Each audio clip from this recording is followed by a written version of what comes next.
ప్రధాని నరేంద్ర మోదీ పర్యటనలు ఎప్పుడూ ఒక వ్యూహం ప్రకారమే సాగుతాయి. తాజాగా ఆయన హైదరాబాద్ పర్యటనలో AP CM Chandrababu Naidu, deputy CM Pawan కళ్యాణ్లను వారి నివాసాలకు వెళ్లి మరీ కలవడం వెనుక కేవలం మర్యాద మాత్రమే కాకుండా గ్రేటర్ హైదరాబాద్ మున్సిపల్ ఎన్నికల చక్రవ్యూహం దాగి ఉందన్న అభిప్రాయం గట్టిగా వినిపిస్తుంది.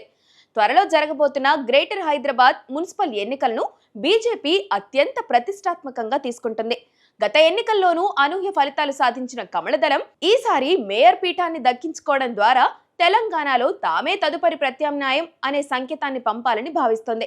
ఈ క్రమంలోనే ప్రధాని మోదీ స్వయంగా రంగంలోకి దిగి ఎన్డీఏ మిత్రపక్షాలైన టీడీపీ, జనసేన అధినేతలతో మంతనాలు జరపడం చర్చనీయాంశమైంది. హైదరాబాద్ లాంటి కాస్మోపాలిటన్ నగరంలో గెలవాలంటే టీడీపీ కేడర్ సహకారం, పవన్ కళ్యాణ్ క్రేజ్ తమకు అదనపు బలాన్నిస్తాయని బీజేపీ నాయకత్వం బలంగా నమ్ముతుంది.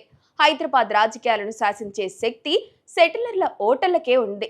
ముఖ్యంగా ఐటీ కారిడార్, కూకట్పల్లి, శేరిలింగంపల్లి, మియాపూర్ వంటి ప్రాంతాల్లో ఆంధ్రప్రదేశ్ మూలాలున్న ఓటర్లు అత్యధికం. వీరిపై చంద్రబాబు నాయుడికి ఇప్పటికీ చెక్కు చెదరని పట్టు ఉంది.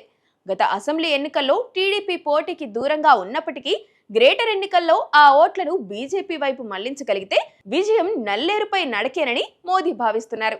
అందుకే ప్రోటోకాల్ పక్కన పెట్టి మరీ బాబు నివాసానికి వెళ్లడం ద్వారా తెలంగాణ రాజకీయాలకు గట్టి సంకేతం పంపించారు. మరోవైపు పవన్ కళ్యాణ్ జనసేన పార్టీకి గ్రేటర్ పరిధిలో యువత, మధ్యతరగతి ఓటర్లలో భారీ క్రేజ్ ఉంది. పవన్ కళ్యాణ్ ఏపీలో సాధించిన అఖండ విజయం తెలంగాణలోని ఆయన అభిమానుల్లో కొత్త ఉత్సాహాన్ని నింపింది.